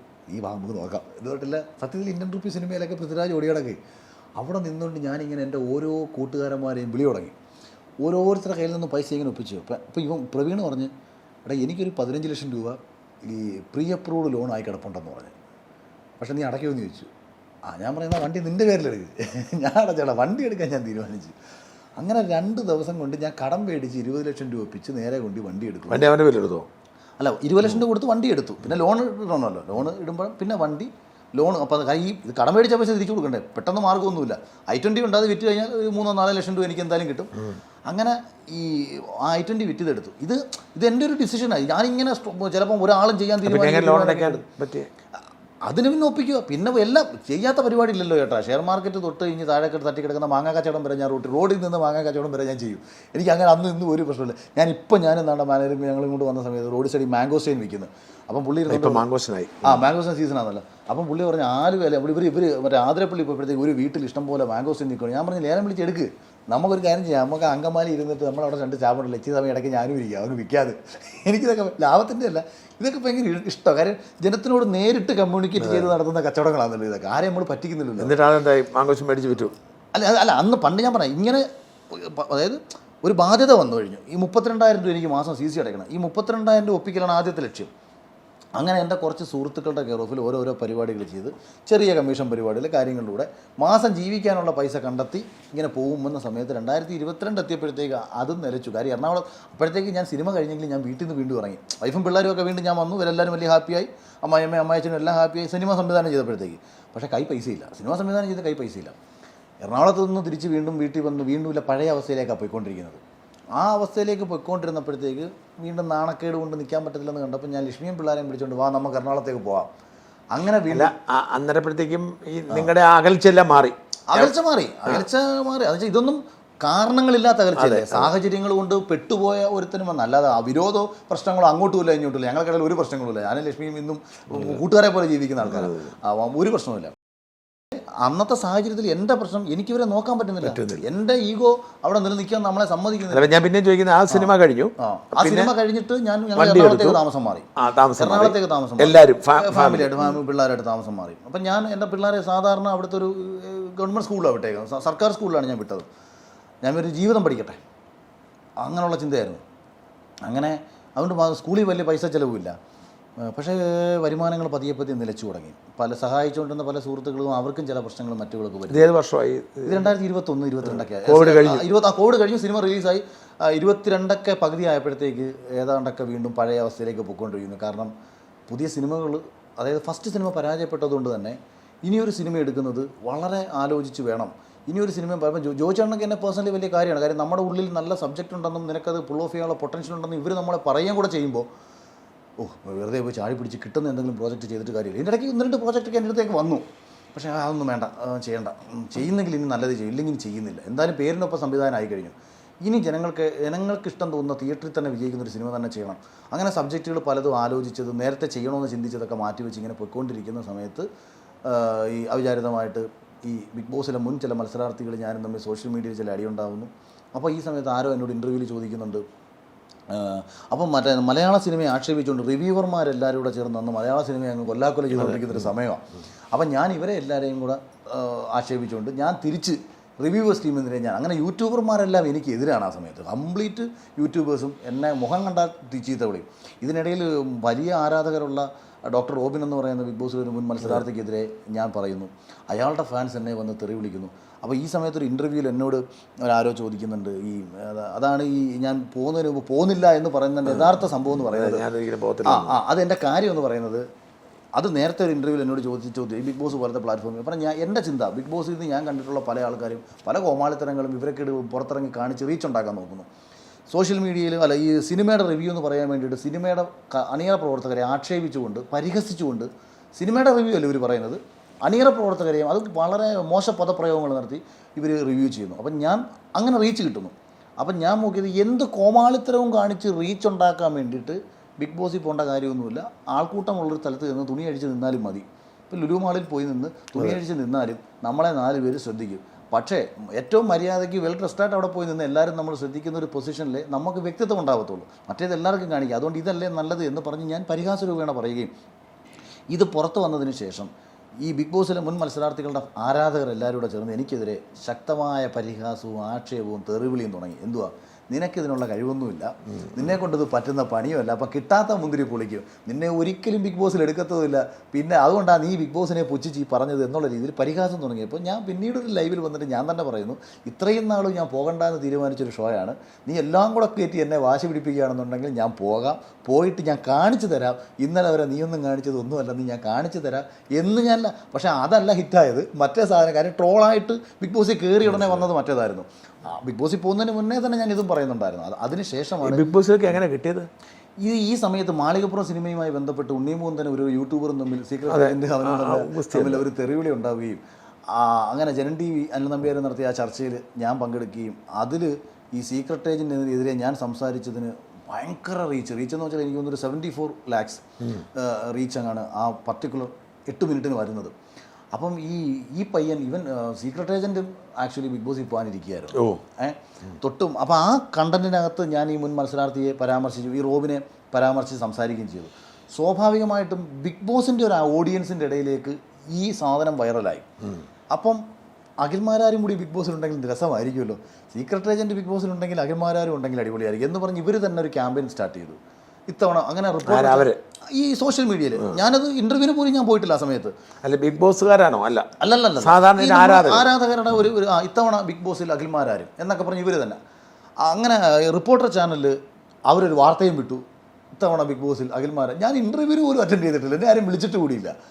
അങ്ങനെ ഇരിക്കുമ്പോൾ എൻ്റെ അടുത്ത് എൻ്റെ കുറച്ച് സുഹൃത്തുക്കൾ പറഞ്ഞു, അളിയനെ ബിഗ് ബോസിലൊന്നും കയറ്റത്തില്ല കേട്ടോ, ചില വൻ പാരവെപ്പുകൾ നിനക്കെതിരെ അവിടെ ചെന്നിട്ടുണ്ട്, ചില ടീമുകൾ നിന്നെ അവിടെ കയറ്റാതിരിക്കാൻ വേണ്ടി ബ്ലോക്ക് ചെയ്തേക്കുക എന്നിങ്ങനെ എൻ്റെ അടുത്ത് പറഞ്ഞു. അന്നേരം വീണ്ടും വാശിയായി. നമുക്ക് നേരത്തെ ആഗ്രഹമില്ലായിരുന്നു, താല്പര്യമില്ലായിരുന്നു, പിന്നെ ഒരാൾ നമ്മളെ അങ്ങ് തകർക്കാൻ നിന്നാൽ പിന്നെ അതിനെതിരെയാക്കി നിൽക്കുക എന്നുള്ള ആറ്റിറ്റ്യൂഡായിരിക്കും. അങ്ങനെ ഞാനിതിൽ കയറാൻ വേണ്ടിയിട്ടുള്ള പരിപാടികൾക്ക് വേണ്ടിയിട്ട് എങ്ങനെ കയറാമെന്ന് ഞാനും ചിന്തിച്ചു. പിന്നെ ഓൾറെഡി നമുക്കൊരു സോഷ്യൽ മീഡിയ പ്രൊഫൈലും ഉണ്ട്, ഫിലിം ഡയറക്ടറുടെ പ്രൊഫൈലും ഉണ്ട്, അയച്ചു കൊടുത്താൽ കോണ്ടൻറ്റുകളുമുണ്ട്. അങ്ങനെ അതിന് പരിശ്രമിച്ചിട്ടാണ് ഇതിൻ്റെ ഓഡിഷൻ. അപ്പോഴത്തേക്കും ഇതിൻ്റെ എല്ലാം കഴിഞ്ഞു, ഇതിൻ്റെ നോർമൽ പ്രോസസ്സ് ഓഡിഷൻ എല്ലാം കഴിഞ്ഞു. ഫൈനൽ ഓഡിഷൻ മാത്രമേ ഉള്ളൂ, അത് അവർ ആദ്യത്തെ 2 ഘട്ടത്തിൽ നിന്നൊക്കെ തിരഞ്ഞെടുക്കുന്നവരെ ഫൈനൽ. അങ്ങനെ ഞാൻ ഈ ബിഗ് ബോസിൽ നമ്മുടെ സുഹൃത്തുക്കൾ മുൻ ഏഷ്യാനെറ്റിലെ ആദ്യത്തെ 2 ഷോയും ഡയറക്ടർ ശ്രീകാന്ത് മുരളിയായിരുന്നു. ശ്രീകാന്ത് ആയിട്ട് നമ്മൾ അന്ന് സുഹൃത്താണ്. ശ്രീകാന്ത് ചോദിച്ചു, ഇവർക്ക് ആർക്കും ജയിച്ചാൽ ബിഗ് ബോസിൽ കയറ്റാനൊന്നും പറ്റത്തില്ല, ആകെ ഒരു മാർഗ്ഗം കാണിച്ചു തരാൻ പറ്റും, നിങ്ങൾക്ക് ഇന്ന ഡേറ്റിൽ പങ്കെടുക്കുക. അങ്ങനെ ആ ഇൻ്റർവ്യൂ അറ്റൻഡ് ചെയ്യാൻ വേണ്ടിയിട്ടുള്ളൊരു സ്പേസ് ഞാൻ ക്രിയേറ്റ് ചെയ്തു. ഇൻ്റർവ്യൂ അറ്റൻഡ് ചെയ്യുന്നതെന്ന് പറഞ്ഞാൽ എൻ്റെ സീസണിലെ സെക്കൻഡ് ലാസ്റ്റ് ഇൻ്റർവ്യൂ ആണ് എൻ്റെത്. 2 പേരെയും കൂടി ഇൻ്റർവ്യൂ എടുത്താൽ ഇൻ്റർവ്യൂ അവസാനിക്കുകയാണ്. എൻ്റെതും ഞാൻ കഴിഞ്ഞ നാദറയുമായിരുന്നു. അങ്ങനെ എൻ്റെ 1.25 മണിക്കൂറായിരുന്നു ഇൻ്റർവ്യൂ. ഇത് ഷാൻചാൻ ചോദിച്ചാൽ കഥ. അപ്പോൾ ഞാൻ പിന്നെ കുറച്ച് ഇപ്പോൾ ഇതുപോലെ പിടുത്തമില്ല, ഭയങ്കര എൻ്റർടൈൻമെൻ്റ് ആയിട്ടായിരിക്കും ഞാൻ പ്രസൻറ്റ് ചെയ്തിട്ടുള്ളത്. അങ്ങനെ അതിനകത്ത് കയറി പറ്റി. അങ്ങനെയാണ് ബിഗ് ബോസിൽ തന്നെ ആക്ച്വലി എടുക്കരുതെന്നായിരുന്നു ആദ്യത്തെ തീരുമാനം. എനിക്ക് രാഷ്ട്രീയമൊക്കെ ഉണ്ടായതുകൊണ്ട് എടുക്കേണ്ടെന്നൊക്കെ പറഞ്ഞ് എൻ്റെ പേര് വെട്ടിക്കളഞ്ഞു. അവരുടെ ചില തലപ്പത്തുള്ള ചില ആൾക്കാർ വെട്ടിക്കളഞ്ഞു. പക്ഷേ വേറെ കുറേ പേർക്ക് എന്നെ ആവശ്യമാണ്, എന്നെ വേണം എന്നുള്ള അവർ നിലപാടെടുത്തു. അങ്ങനെ ഏഷ്യാനെറ്റിൻ്റെ റോളൊന്നും കാണത്തില്ല, അവിടെ ഒന്നുമില്ല. ഏഷ്യാനെറ്റിൻ്റെ ബിസിനസ് ഹെഡ് കിഷൻ സാറാണ് പിന്നീട് ഞാൻ വേണം എന്നുള്ള ഡിസിഷൻ എടുക്കുന്നത്. അപ്പം അദ്ദേഹം ഏഷ്യാനെറ്റിൽ തന്നെ ഏറ്റവും ഭയങ്കര ഹൈ ക്വാളിറ്റി ഉള്ള ഒരാൾ ഇന്നൊരു കോർപ്പറേറ്റ് തലത്തിലുണ്ടെന്നുണ്ടെങ്കിൽ ഒരാളാട്ടോ കിഷൻ. ഇപ്പം ഇദ്ദേഹത്തിന് ഈ ജിയോ വന്നപ്പോഴത്തേക്ക് ഞാൻ ഇടയ്ക്ക് ബിഗ് ബോസിൻ്റെ ചില നെറുകെട്ട ആൾക്കാർക്കെതിരെ ആരോപണം ഉന്നയിച്ചിട്ടുണ്ടായിരുന്നു. അവരെല്ലാം പുറത്താക്കി. ജിയോ ഒറ്റ ഒരെണ്ണത്തെ എടുത്തില്ല, അവരെല്ലാം ഒരുമിച്ച് ജിയോ പറഞ്ഞു വിട്ടിട്ട് അവർ നല്ല പോസ്റ്റ് കൊടുത്ത് നിലനിർത്തിയ ഒരാളാണ് ഇദ്ദേഹം. ഭയങ്കര ഞാൻ അദ്ദേഹത്തെ നമുക്ക് അംഗീകരിച്ചു വരും. അടിപൊളി മനുഷ്യൻ. നിങ്ങൾ ഈ ബിഗ് ബോസിൽ ഇങ്ങനെ ആയി, ബിഗ് ബോസിലൂടെയാണ് നിങ്ങൾ സെലിബ്രിറ്റി ആവുന്നത്. എന്നിട്ട് ബിഗ് ബോസിനെതിരെയും അവരുടെ അത് ചേട്ടാ, അത് ബിഗ് ബോസിനെതിരെ പറഞ്ഞതല്ല. അതായത് ഇപ്പം ഷാൻ ചേട്ടനെ വിളിച്ചിട്ട് ഏതെങ്കിലും ഒരു പെൺകുട്ടി പറയുകയാണ്, അല്ലെ നീ ഇന്നടുത്ത് പോയി ഒരു സിനിമ ഷൂട്ടിംഗ് ഉണ്ട്, എൻ്റെ ഒരു സുഹൃത്താണ് ഡയറക്ടറാണ് ഷാൻ ചേട്ടൻ പറയുന്നു. ആ കുട്ടി അവിടെ പോയിട്ട് വന്നതിന് ശേഷം ചേട്ടാ ഇതാണൊക്കെ പുള്ളി എൻ്റെ അടുത്ത് മോശമായിട്ടാണ് പെരുമാറിയത്. ഇതിങ്ങനെ അയാളെക്കുറിച്ച് ചേട്ടനോട് ഒരു 4-5 പേര് പറയുകയാണ്. പക്ഷേ ഈ പെൺകുട്ടികൾക്കൊന്നും കേസിന് പോകാൻ താല്പര്യമില്ല. അല്ല, അങ്ങനെ ശരിക്കും അങ്ങനെയുള്ളവരുണ്ടായിരുന്നു. അങ്ങനെയുള്ളവരുണ്ട്. അതുകൊണ്ടാണ് ഇവരുടെ ഈ അന്വേഷണത്തിൽ പുറത്ത് പോയതൊക്കെ. അത് ഞാൻ പറയും, ഇവർ ആരും ബലാത്സംഗം ചെയ്യുകയോ പീഡിപ്പിക്കുന്നില്ല. ഒരു ടിപ്പിക്കൽ ചില ആൾക്കാരെ ട്രാക്കിംഗ് ഉണ്ടല്ലോ, അതിൽ കഴിവില്ലാത്തത് കൊണ്ടാവാൻ ചിലപ്പോൾ ഒരു പെൺകുട്ടിക്ക് അവസരം കിട്ടാത്തത്. പക്ഷേ ആ കുട്ടിയുടെ മനസ്സിൽ അതല്ലല്ലോ വരുന്നത്. ഇവരിതിന് ട്രൈ ചെയ്യുമ്പോഴത്തേക്ക് ആ കുട്ടിയും വിചാരിക്കുന്നത് ഞാനിതിന് വഴങ്ങി കൊടുത്തിരുന്നുണ്ടെങ്കിൽ എനിക്ക് കിട്ടിയേനെ. പക്ഷേ ആക്ച്വലി ഈ ഇൻ്റർവ്യൂ പാസ്സായി മിടുക്കരായിട്ട് വരുന്നവർ ഇവർക്ക് എടുക്കാൻ പറ്റൂ. കാരണം സ്ക്രിപ്റ്റഡ് ഷോ അല്ലല്ലോ ഇത് ഒരാൾ സ്വന്തമായിട്ട് ഡയലോഗ് പറയണം, ആരും പറഞ്ഞു കൊടുത്തിട്ടല്ല പറയേണ്ടത്. അതുകൊണ്ട് തന്നെ ഈ പ്രശ്നങ്ങൾ നേരിടേണ്ടി വന്നിട്ടുള്ള ഒരുപാട് പേരുണ്ട്. ഇത് ഞാൻ ഈ പൊതുവിഷയങ്ങൾ ഇടപെടുന്നുണ്ട്, പലരും എന്നോട് ഇത് പറഞ്ഞിട്ടുണ്ട്. അപ്പോൾ കഴിഞ്ഞ സീസണിൽ ഒരു മത്സരാർത്ഥിക്ക് മറ്റൊരു വിഷയം അതുമായി ബന്ധപ്പെട്ടുണ്ടാകുകയും എൻ്റെ ഒരു സുഹൃത്ത് എന്നോട് അതിൽ നീ ഒന്ന് ഇടപെടണമെന്ന് പറഞ്ഞപ്പോൾ ഞാൻ ആ വിഷയം സംസാരിച്ചപ്പം 7 മിനിറ്റ് സംസാരിച്ചതിനകത്തുനിന്ന് ഒരു 40 സെക്കൻഡിൽ ഞാൻ പറഞ്ഞൊരു കാര്യമാണ്, നിങ്ങൾ ഇതിനു മുമ്പും പല പെൺകുട്ടികളടുത്ത് മോശമായിട്ട് പെരുമാറുള്ളത് എനിക്കറിയാം, അതൊക്കെ വെറുതെ എന്നെക്കൊണ്ട് വിളിച്ച് പറയിപ്പിക്കരുത്, നിങ്ങളുടെയൊക്കെ തരിയുടെ ഇങ്ങനെയാണ് ഞാൻ പറഞ്ഞത്. പക്ഷേ സകല ഓൺലൈൻ മാധ്യമങ്ങളും വാർത്ത വിട്ടത് ബിഗ് ബോസിൽ പോകുന്നത് കിടന്നു കൊടുത്തിട്ട്. ഞാൻ ഇങ്ങനൊരു വാക്കേ ഉപയോഗിച്ചിട്ടില്ല. ഞാൻ അവരുടെ അടുത്ത് പറയുകയാണ്, നിങ്ങളുടെ പല തെമ്മാടിത്തരങ്ങളും മര്യാദകളൊക്കെ എനിക്കറിയാം, വെറുതെ എന്നെ കൊണ്ട് നിങ്ങൾ പല പെൺപിള്ളേർത്തും മുമ്പ് ഇൻ്റർവ്യൂ വന്നിട്ടുള്ള പല പെൺപിള്ളേർത്തും മോശമായിട്ട് പറയും, എനിക്കറിയാം, ആവശ്യമില്ല എന്നൊന്നും എന്നെ കൊണ്ട് പറയിപ്പിക്കണമെന്ന് പറഞ്ഞാൽ ഞാനൊരു ഭീഷണി ഇട്ട് കൊടുത്തത് ഈ വിഷയം ഇതിലൂടെ പരിഹരിക്കപ്പെടുന്നെങ്കിൽ പരിഹരിക്കട്ടെ, ഒരുത്തന്നെ നീതി കിട്ടട്ടെ, മറ്റൊരു വിഷയത്തിലേക്ക് വഷളാക്കേണ്ട കാര്യം. ഞാൻ ബിഗ് ബോസിൽ നിന്ന് പുറത്തായ ആളല്ലോ, ഞാൻ വിന്നറാണല്ലോ. അപ്പോൾ എനിക്ക് ഒരിക്കലും ഇവരോട് പരാതിപ്പെടേണ്ട കാര്യമില്ല. അപ്പം ഞാൻ അത്രയും സ്ട്രോങ് ആയിട്ട് പറഞ്ഞത് മറ്റുള്ളവർക്ക് വേണ്ടിയിട്ടാണ് പറഞ്ഞത്. മനസ്സിലായി. അല്ലെങ്കിൽ ഏഷ്യാനെ ഞാൻ വെറുപ്പിക്കൂ. ഇത്രയും വലിയൊരു ചാനൽ, സിനിമയിൽ നിൽക്കാൻ ആഗ്രഹിക്കുന്ന ഞാൻ, എനിക്ക് അഭിനയിക്കാൻ അവസരങ്ങൾ വരുന്നു, സംവിധാനം ചെയ്യാൻ അവസരങ്ങൾ വരുന്നു. പക്ഷേ ശരി, അത് പറയേണ്ട സാഹചര്യത്തിൽ പറഞ്ഞായിരിക്കാനും പറ്റില്ല, വ്യക്തിത്വം പോവില്ലേ. അതാണ് ചേട്ടാ എപ്പോഴും സംഭവിക്കുന്ന ഏതാണ്. ഇതൊന്നും ഇവർ ഈ സിബിൻ എന്ന് പറയുന്ന മത്സരാർത്ഥിക്ക് വേണ്ടി ഏഷ്യാനെറ്റ് അതിർത്തിയായില്ലേ ഉണ്ട്. എന്നെ അതിന് ഏറ്റവും വലിയ രസം സംഭവിച്ചെന്നറിയോ, ആ വിഷയത്തിന് ശേഷം ഏഷ്യാനെറ്റ് അതുവരെ അടുപ്പിക്കാതിരുന്ന മുൻ ബിഗ് ബോസിലെ ചില പ്രൊഫൈലുള്ള ചില മത്സരാർത്ഥികളുണ്ടായിരുന്നു. അപ്പോൾ ഇവർക്ക് ഞാൻ ഇപ്പുറത്തത് വന്നപ്പോഴത്തേക്ക് ഇവർക്ക് അവരെ ആവശ്യമാണ്. കാരണം അവർ ഇന്നലെ വരെ ഇവരെ കുറ്റം പറഞ്ഞു നടന്നതാണ്. അപ്പം അതായത് നമ്മളെ വിന്നർ സാബു മോൻ ഉൾപ്പെടെ സാബു എന്നെ ഫോണിൽ വിളിച്ച് പറഞ്ഞതൊക്കെ വളരെ മോശമായിട്ടാണ് ഇവർക്കെതിരെ. അപ്പം പക്ഷേ പെട്ടെന്ന് പ്ലേറ്റ് മാറ്റി, ഒറ്റയടിക്ക് ഇവർക്ക് വർക്കുകൾ. ആ സീസണിൽ ഗസ്റ്റായിട്ട് സാബുവിനെ വിളിക്കുന്നു, മറ്റു പലരും, ഞാൻ ആരെയും പേര് പറയുന്നില്ല, ഇങ്ങനെ പലരെയും വിളിച്ച് കൂടെ നിർത്താൻ വേണ്ടിയിട്ടൊരു ശ്രമം നടത്തി. നമ്മളെപ്പോലുള്ള ആൾക്കാരെ പൂർണ്ണമായിട്ടും അവോയ്ഡ് ചെയ്തു. ഞാൻ വേണ്ട, എനിക്ക് വേണ്ടതാണ്. ഞാൻ മുമ്പൊരു പരിപാടിക്ക് വിളിച്ചപ്പോഴും നമുക്ക് ഇവരുടെ ഈ ചാടിക്കളിക്കട കുട്ടിരാമ പരിപാടിക്ക് താല്പര്യമില്ല. അത് ഞാൻ ഒരിക്കൽ അങ്ങനെ പറഞ്ഞു തന്നെ ഞാൻ പറഞ്ഞത്, എന്നെ ഇനി വിളിക്കേണ്ട, ഞാൻ വരത്തില്ല. കാര്യം ഞാൻ ആഗ്രഹിക്കുന്നത് ഇപ്പോൾ അവരുമായിട്ട് സഹകരണം ഇല്ല. അപ്പോൾ സഹകരണം എന്ന് പറഞ്ഞാൽ വ്യക്തിബന്ധങ്ങൾക്ക് അപ്പുറത്തേക്ക് അങ്ങനെയുള്ളൊരു വർക്കോ സഹകരണങ്ങളോ ഒന്നുമില്ല. ഇത് കോൺട്രാക്റ്റ് ഒക്കെ ഇല്ലേ, നിങ്ങൾ എത്ര കാലം അവർക്ക് വേണ്ടി? ഞാൻ അതിലിപ്പോൾ 1 വർഷം വരെ കോൺട്രാക്റ്റ് ഒക്കെ ഉണ്ട്. ഞാൻ പക്ഷേ അതിന് മുമ്പ് തന്നെ ശ്രീകണ്ഠൻ നായരുടെ മറ്റേ പ്രോഗ്രാമിലൊക്കെ ഞാൻ പോയിട്ടുണ്ടായിരുന്നു. കുഴപ്പമൊന്നും സംഭവിച്ചു. കാര്യം നമുക്ക് വർക്ക് തരണം ഇവർ കോൺട്രാക്ട് വെക്കുന്നത് എന്തിനാന്ന് വെച്ചാൽ, നിങ്ങളിപ്പോൾ വേറൊരു ചാനലിൽ പോകരുത് എന്ന് പറയുന്നത് അവർ നമുക്ക് വർക്ക് തരണം, അതുകൊണ്ടാണ് പറയുന്നത്. പക്ഷേ അവർ വർക്ക് തരുന്നില്ല. പിന്നെ ഇത് ഇപ്പം എന്തെങ്കിലും ഇപ്പോൾ പലരുടെയും ഒരു ആരോപണമാണ്, ഇവൻ ഇവിടുന്ന് പൈസ ഉണ്ടാക്കുന്നു. ഇപ്പോൾ ഈ കടുത്ത സമയത്ത് ഈ പ്രശ്നം വന്ന സമയത്ത് ചേട്ടാ, എനിക്ക് സത്യത്തിൽ കഴിഞ്ഞ മാസവും ഇപ്പം 10 ലക്ഷം രൂപയുടെ ഒരു വർക്ക്, അതായത് ഒരു ബ്രാൻഡിങ്, ഒരു ബ്രാൻഡ് അംബാസഡറായിട്ടൊരു വർക്ക്, ഒരു അഡ്വർടൈസ്മെൻ്റ് വർക്ക്, അത്യാവശ്യം പൈസ നമുക്ക് കിട്ടുന്നുണ്ട്. അതെല്ലാം GST അടച്ച് ടാക്സ് അടച്ചിട്ടാണ്. ഇപ്പോൾ എനിക്കതിൻ്റെ ഒരാൾ ചോദിച്ചാൽ ധൈര്യമായിട്ട് എടുത്ത് കൊടുക്കാം. പെർ മന്ത് 10 ലക്ഷം രൂപ. ഈ മാസം പ്രത്യേകിച്ച് പരിപാടി എന്നുള്ള കേസും പ്രശ്നങ്ങൾ കാരണം ഞാനും ഒന്നിനും പിന്നാലെ പോയില്ല. പക്ഷേ കഴിഞ്ഞ മാസം വരെ നമുക്കതുണ്ടായിരുന്നു. അതുകൊണ്ടാണ് ഞാൻ സിനിമ സംവിധാനം ചെയ്യാൻ വൈകിപ്പോയത്. കാര്യം ഞാൻ കരുതി ജീവിക്കണമെങ്കിൽ പൈസ വേണം. അല്ല, ഇപ്പം നിങ്ങൾക്ക് ഈ ബിഗ് ബോസിന് ശേഷമുള്ള നിങ്ങളുടെ ജീവിതത്തിൽ എന്താണ് നിങ്ങൾക്ക് ബിഗ് ബോസിന് ശേഷം ചെയ്തത്? ബിഗ് ബോസിൽ മെയിൻ പരിപാടികൾ ഉദ്ഘാടനം. അതായത് ഇപ്പം ബിഗ് ബോസ് കഴിഞ്ഞിറങ്ങിയപ്പോൾ എനിക്ക് കിട്ടിയ എമൗണ്ട് എന്ന് പറയുന്നത് 50 ലക്ഷം രൂപ, അതെ, 16 ലക്ഷം രൂപയുടെ ഒരു കാറ്, പിന്നെ പെർ ഡേ ശമ്പളം. ആ ശമ്പളം ഞാൻ വെളിപ്പെടുത്താത്തത് പെർ ഡേ ശമ്പളം ഉണ്ട്. പിന്നെ അത് കാലത്തേക്ക് 50 ലക്ഷം രൂപ ശമ്പളം കിട്ടിയവരുണ്ട് എൻ്റെ സീസണിലുള്ളത്. 50 ലക്ഷം രൂപ വർക്ക് ചെയ്ത അത്രയും കാലത്ത് ഒരു ദിവസം ഇത്ര രൂപ ശമ്പളം ഉണ്ടാവും. അത് പറഞ്ഞാണ് കയറുന്നത്. അതായത് 10,000 രൂപ മുതൽ 50,000 രൂപ വരെ ശമ്പളമുള്ള ആൾക്കാരായിരുന്നു എൻ്റെ സീസണിലുണ്ടായിരുന്നത്. ശരി, ഒരു ദിവസം കേട്ടോ, ഒരു ദിവസം. അതെന്ന് പറഞ്ഞാൽ 50,000 രൂപ കൊടുക്കുന്നത് ആ ഒരു പ്രൊഫൈലുള്ള ആൾക്കാർക്ക്. അപ്പോൾ അവർക്ക് പുറത്തുമേ നിന്ന് ആ വരുമാനം കിട്ടിക്കൊണ്ടിരിക്കുക. അപ്പോൾ ഏറ്റവും കുറഞ്ഞ ഒരാൾക്ക് 10,000 ഇൻ ബിറ്റ്വീൻ ഒരു ദിവസം. ഇൻ ബിറ്റ്വീൻ വരുന്ന ആൾക്ക് 10. അല്ലെങ്കിൽ പിന്നെ ഇതിനകത്ത് പോയിട്ട് കാര്യമില്ലല്ലോ, കാര്യം ഒരാൾക്കല്ലേ ജയിക്കാൻ പറ്റൂ. അപ്പോൾ ആ ശമ്പളവും കിട്ടി. അതായത് ഇപ്പം 30,000 രൂപ ശമ്പളം കിട്ടിയിട്ടുള്ള ഒരാൾക്ക്, നമ്മളിപ്പം ചേട്ടനറിയാവുന്ന ചേട്ടൻ്റെ സുഹൃത്താണ് ശോഭയ്ക്കും ഒരു മാന്യമായ ശമ്പളമുണ്ട്. 100 ദിവസം നിന്ന് ശോഭയ്ക്ക് 100 ഇൻറ്റു ആ ശമ്പളം, അത് നല്ലൊരു എമൗണ്ടാണ്. അത് കണക്ക് പല മത്സരാർത്ഥികൾക്കും 100 ഇൻറ്റു 100 ദിവസം നിന്നാൽ അത്രയും ശമ്പളം. അപ്പം ശമ്പളം ഉണ്ട്, പ്ലസ് ഒന്നാം സമ്മാനവും 14 ലക്ഷം. ഞാൻ ചൂസ് ചെയ്തത് 14 ലക്ഷത്തിൽ. പക്ഷേ ഇതിനകത്ത് നമുക്ക് 14 ലക്ഷത്തിൻ്റെ കാറായപ്പോൾ 4 ലക്ഷത്തി ചില്ലാൻ രൂപ ടാക്സ് അടയ്ക്കണം. 50 ലക്ഷം ആകുമ്പോൾ ടാക്സ് കട്ട് ചെയ്തിട്ട് 14 ലക്ഷം രൂപ ടാക്സ് പോകും. 2 ടാക്സ് പോയി കഴിഞ്ഞാൽ ഈ ഒരു എമൗണ്ട് നമുക്ക് കിട്ടുന്ന എമൗണ്ട് എന്ന് പറയുന്നത്. പിന്നീട് അത് കഴിഞ്ഞാൽ എൻ്റെ ഫസ്റ്റ് ഇനാഗുറേഷൻ എന്ന് പറയുന്നത് ഞാൻ 5 ലക്ഷം രൂപ മേടിച്ച് ചെയ്ത ഇനാഗുറേഷനാണ്. ഏതാണ്ട് 8-10 ഇനാഗുറേഷൻ എനിക്ക് ആ സെയിം റേറ്റ് കിട്ടി, വിദേശത്ത് ഉൾപ്പെടെ. വിദേശത്ത് ആദ്യത്തെ പരിപാടിക്ക് ഞാൻ പോകുമ്പോൾ, കാര്യം ഞാനിത് ഓപ്പണായിട്ട് അന്നേ പറഞ്ഞിട്ടുണ്ടാണ് ഞാൻ എമൗണ്ട് അങ്ങ് പറയുന്നത്. നമ്മളാരെയും പറ്റി ജീവിക്കും, കള്ളത്തിനും പറയേണ്ട കാര്യമില്ല. അന്ന് ഈ എമൗണ്ട് തന്നെയായിരുന്നു ഞാൻ പറഞ്ഞിരുന്നത്. അപ്പം വിദേശത്ത് ഞാൻ പോയി, ഈവൻ എൻ്റെ ബർത്ത്ഡേ ഫംഗ്ഷൻ വരെ ഞാൻ വിറ്റതാണ്. അത് തന്നെ അത് ഹൈദർ അലി നമ്മുടെ മൂവി വേൾഡ് അന്ന് ചെയ്യുന്നു. അന്ന് എനിക്ക് ഗിഫ്റ്റായിട്ട് തന്നെ ഒരു iPhone 15 Pro Max. കാര്യം അന്ന് പല ആൾക്കാരും നമ്മളെ ബർത്ത്ഡേ ഫംഗ്ഷന് പങ്കെടുക്കുന്നുണ്ടല്ലോ. ഞാൻ പറഞ്ഞത് വളരെ ബുദ്ധിപരമായി ഞാൻ ഇതിനെ മാർക്കറ്റ് ചെയ്തു എന്നുള്ളതാണ്. ബിഗ് ബോസ് ഇറങ്ങി കഴിഞ്ഞപ്പോൾ ഉദ്ഘാടനമൊക്കെ എങ്ങനെ ഉണ്ടാവുമായിരുന്നു? ഏകദേശം ആ സമയത്ത് ഇറങ്ങിയ സമയത്ത് ഏകദേശം ഒരു മാസം എത്ര ഉദ്ഘാടനം കിട്ടുമായിരുന്നു? അതായത് 2-3 ഒക്കെ എന്തായാലും കിട്ടുമായിരുന്നു. എനിക്ക് എൻ്റെ കണക്ക് ശരിയായ 30-ലധികം ഞാൻ ചെയ്തിട്ടുണ്ട്. പക്ഷേ ആദ്യത്തെ ഒരു 10 ഇനാഗുറേഷനാണ് ഞാൻ ഈ ഒരു എമൗണ്ട് മേടിച്ചേക്കുന്നത്. പിന്നീട് സൗഹൃദങ്ങളുടെയും മറ്റുമൊക്കെ അടിസ്ഥാനത്തിൽ അളവിൽ ഏറ്റക്കുറച്ചിലുണ്ടാവും. പിന്നെ ഇൻസ്റ്റാഗ്രാം എന്ന് പറയുന്നത് കൊളാബറേഷൻ ഉണ്ടല്ലോ. ഈ കൊളാബറേഷൻ മിനിമം 2 lakh+ GST മേടിച്ചുകൊണ്ടിരുന്നതാണ്. പിന്നെ ബ്രാൻഡിങ് വന്നിട്ടുണ്ട്. അത് 10 lakhs വരെ വന്നിട്ടുള്ള ബ്രാൻഡിങ്ങുകളുണ്ട്. നമ്മൾ ബ്രാൻഡ് ചെയ്യും. നമ്മൾ അതായത് 1 yearലേക്ക് അവർക്ക് വേണ്ട കാര്യങ്ങൾ ചെയ്ത് കൊടുക്കത്തത്. ഇപ്പം ആക്ച്വലി ഞാൻ GCC എന്ന കമ്പനിയുടെ അവൻ്റെ പേര് ഞാൻ മറന്നുപോയി. അവരിപ്പം ഒരു 168ഓളം ഹോർഡിങ്സ് നമ്മുടെ ചെയ്യുന്നുണ്ട്. അപ്പം നിങ്ങളുടെ പടം വെച്ച് നമ്മുടെ പടം വെച്ച്. പിന്നെ നെറ്റ്ഫ്ലിക്സിലെ ആഡ് GCC ഡ്രില്ലിംഗ് അക്കാഡമി എന്ന് പറഞ്ഞൊരു കമ്പനിക്ക് വേണ്ടിയിട്ട് ഞാനിപ്പോൾ ചെയ്തിട്ടുണ്ട്. ഈ കുറച്ച് നാൾ മുമ്പ് ചെയ്തതാണ്. അപ്പോൾ അവർക്ക് അങ്ങനെ പലതരത്തിലുള്ള പല വർക്കുകൾ. പിന്നെ എനിക്ക് ഞാൻ സത്യത്തിൽ യൂട്യൂബിൽ നിന്നുള്ള ഇൻകം നോക്കിയിട്ടേ ഇല്ല. ഇപ്പം എൻ്റെ വീഡിയോസ് ഇട്ട് മില്യൺസ് വ്യൂസ്.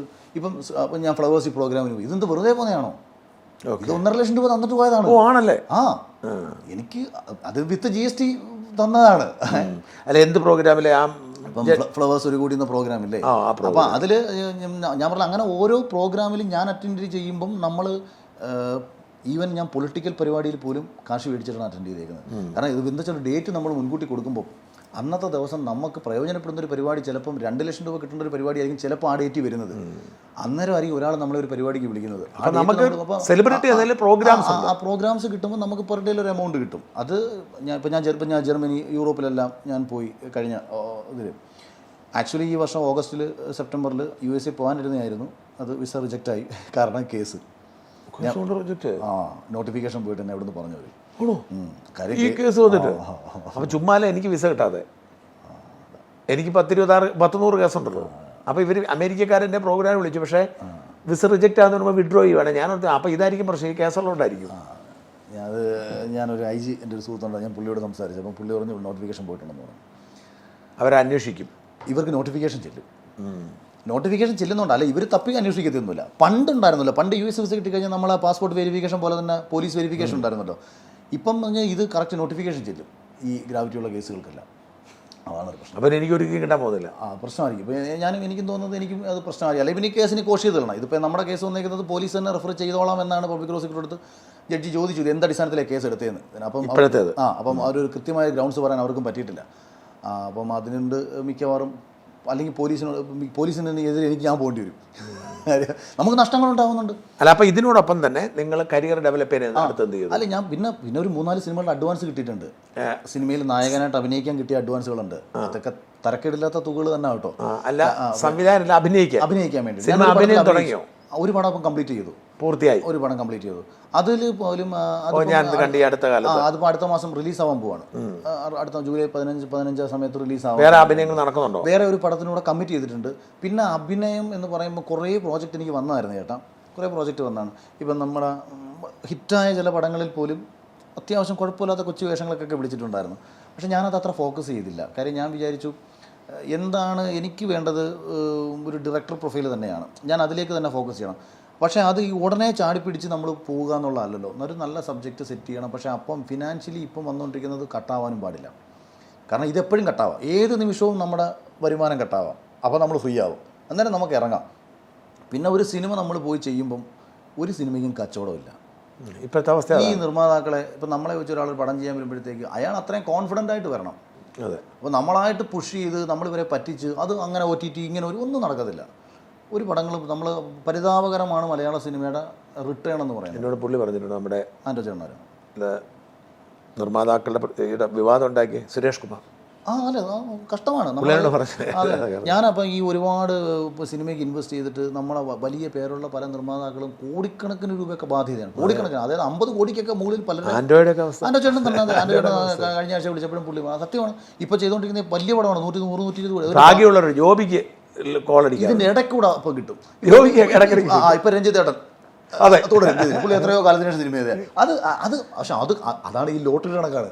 100 എണ്ണത്തിൽ ഒരെണ്ണം സക്സസ് ആകുമ്പോൾ ഈ സക്സസ് അതായത് ഓരോരുത്തരുടെയും പ്രതീക്ഷ ഈ പടം 50 അടിക്കും, ഈ പടം 50 അടിക്കും. ഈ പ്രതീക്ഷയിലാണ് ഇവരെല്ലാം ഇങ്ങനെ റോൾ ചെയ്യുന്നത്. അപ്പോൾ എനിക്കറിയാവുന്നൊരു നിർമ്മാതാവിൻ്റെ അടുത്ത് എനിക്ക് കുഴിച്ചടിക്കാൻ തോന്നുന്നില്ല.